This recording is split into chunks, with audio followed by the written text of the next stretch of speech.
Hello and welcome to New Filmmakers Los Angeles in partnership with Movie Maker magazine. My name is Danny DeLillo and we're here at Emerson College. I'm delighted to be joined with Marco with his fantastic movie, Preggers. Let's take a look at a clip.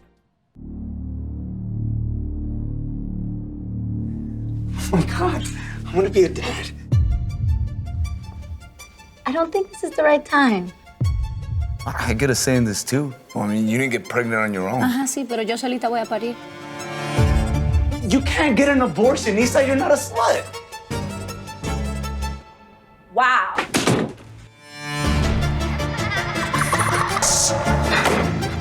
For your body, your choice.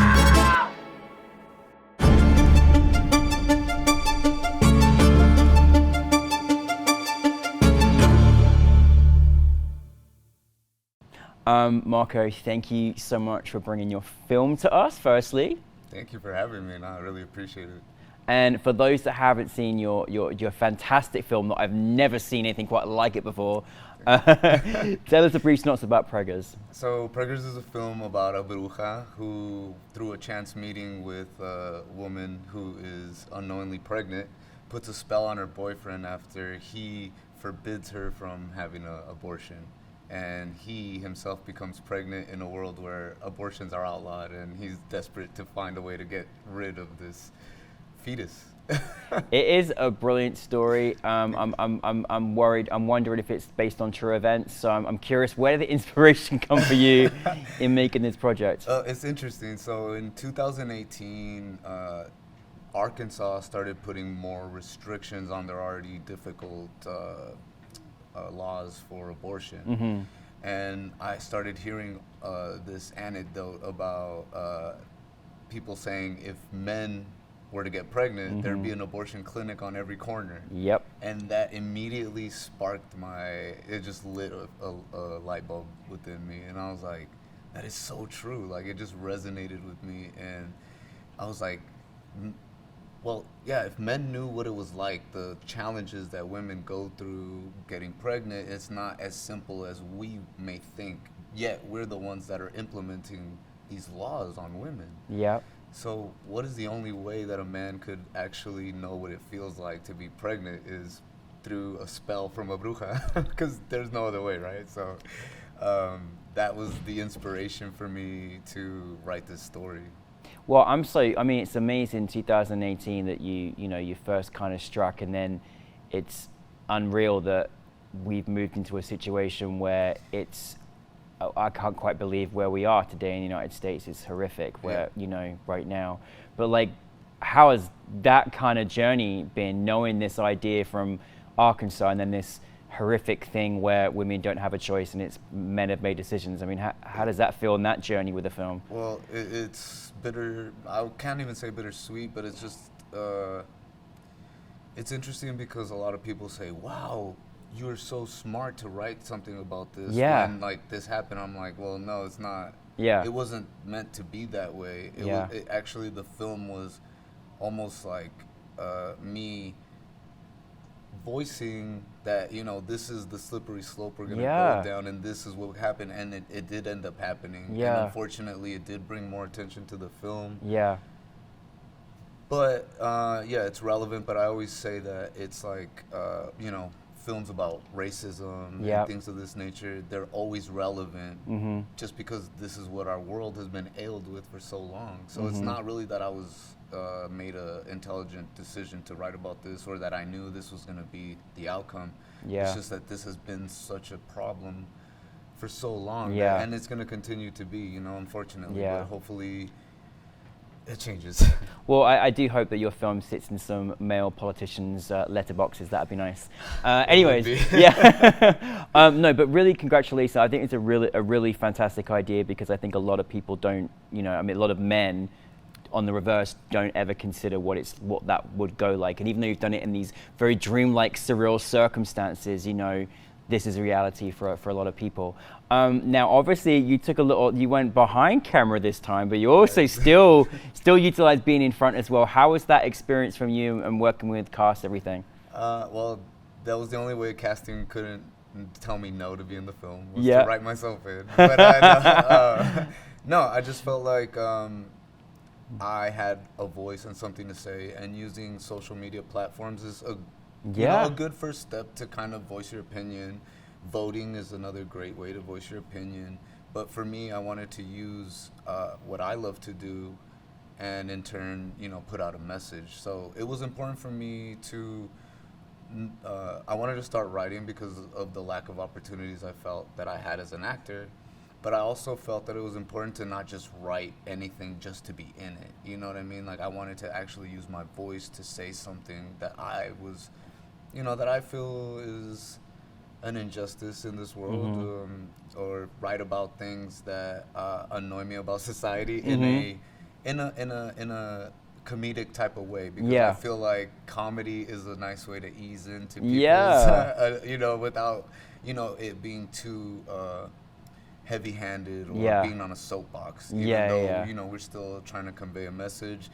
We try to wrap a little bit of sugar. A spoonful of sugar helps the medicine go down. So it was that type of approach for me. I mean, script was really good, and I kind of, it's nice when you're also your character, kind of not using comedic elements, but also when a guy's being a little bit of a douchebag and being like, you know what, just support your girl right now, like, come on, And I'm glad that you weren't afraid to kind of, include that, because many people, guys don't get it right sometimes, especially, what your partner was going through in that. And then obviously working with, with Gabriella. How is that working together and building this relationship? Because you had some really good comedic timing together. It was really great. Oh man, she was just such a pro, so amazing. She's an incredible talent, not only in front of the camera but behind it. And really, we met on set and we had a conversation prior to that just about the script. And it was just a natural, we just clicked on set, and I feel like we were just very comfortable with each other. And Sylvia Ray, the director, was just amazing in creating an atmosphere where we could all just feel comfortable and be able to like just explore our characters and try things. And so I feel like that's really what nurtured that relationship between us and why it seemed so cohesive. Yeah, and this dreamlike sequence that you put ahead, or this living nightmare, right? But whatever you want to call it, was so like incredible. Like, it was so wonderful to not to see you suffer, but to see this whole thing. It was so really well articulated and put together. Did you kind of know? I know you didn't direct, but how do you know how production design wise, how you wanted that to look? No, I actually wrote the scene a little differently. Oh, really? Yeah, so initially it was just gonna be a bunch of babies everywhere, or kids. Okay. And then Sylvia said, why don't we put your head on a kid's body? Oh. And I was like, wait a minute, you could do that? Oh my God.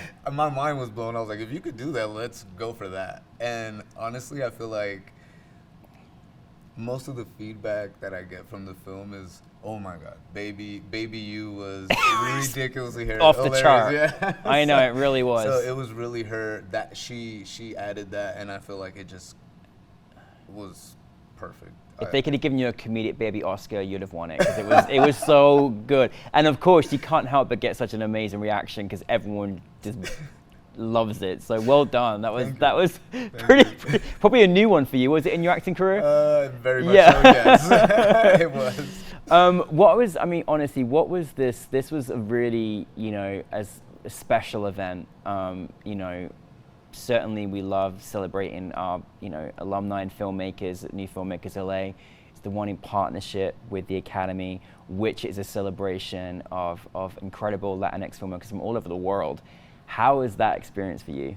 Like I was telling you earlier, it was just, it was an unreal feeling for me yesterday, being at that event, being in that space, knowing the first time I've been to that theater was a screening for Black Panther, and Lupita Nyong'o was there, Michael B. Jordan was there, Ryan Coogler, and like now your film's there. To be in that same space and knowing the history of that theater, and it was just probably the highlight of my career so far, I'm not gonna lie. So it just inspired me to want to create more and work harder and just be around new filmmakers even more, honestly, because the way that you nurture your filmmakers and promote your filmmakers and empower your filmmakers is just, you know, I've been in LA for 19 years, and finding that community has not been easy. Yeah. And seeing a community like that is just incredible. Well, I mean, your audience were just completely off the chart, loving it. I mean, I popped into the theater to watch your film, and I just wanted to get the audience reaction because they were just in it, weren't they? Oh my goodness! You know, it was crazy. It was just amazing to hear the jokes land. Yeah. When they were, Yeah. you know, you hoped that they would. Yeah. And the oohs and ahs of, you know, Yeah. when the boyfriend says, you know, ridiculous Yeah. things, and they're Yeah. like, oh, I heard someone say, dude, just shut up already, which was great. I love it. It was just such an incredible experience. Yeah. Yeah. And Well, the crowd was great. They were a great crowd. So. Well, well deserved, you. I'm glad you joined the list of greats as you are, to be part of that history of that theatre. That's magical. What is next for you, Mario? Next, we are working on a feature film about the materialistic nature of the holidays. And it's also a dark comedy. And it's called Porch Pirates. I don't know if you know what Porch Pirate is. Yes, I do. Yeah, so, people that steal the packages off your porch. Yep. I I watched those videos. And I'm like, there are some. Is that your research you've been doing? Yes, it is. That's part of what lit the fuse also. Oh, with wow. that. But we're slated to start shooting next year, and we're in development now. So. That's amazing. That's amazing. Mark, listen, like for you, looking back on the 19 years and the things you've learned and experienced now, I'm so happy that we're getting to see you in front of camera, working on scripts behind camera. Like, you know, you're a man of many talents, right? But looking back in your experience and maybe what you've learned from this film, is there any kind of advice that you would share with your audience, that, you know, filmmaking audience? Absolutely. I feel like if you truly love this career, if you truly love filmmaking, if you truly love acting, stick with it, because there are so many ups and downs. There's a lot of disappointments, and the love of it is what really has, for me personally, just pushed me through and has kept me going. And I'm more hungry now than I was when I first started. You Wow, know, just like I'm more in love with the industry than I've ever been, and you know, seeing the progress from when I started to now, in terms of the industry itself, it feels promising. It feels exciting, and I would tell all filmmakers, just keep going and create. Yeah. I'm so happy for you, but also just you're such a humble person, and which makes you ever more deserving as well as talented. So, but listen, thank you so much for bringing your film to us. Thank you for kind of setting off my nightmares too. You know, you pulled it off. But no, thank you so much for bringing Preggers and to all of your team as well. Thank you very much. I have to thank you all, NewFilmmakers LA, for providing the space, like I said, for us to show our film and to continue to put the message out, and to, you know, for uplifting us all as Latinos and as filmmakers. I appreciate it so much. So thank you. Thank you. Thank you so much. Thank you, Marco. Oh, thank you.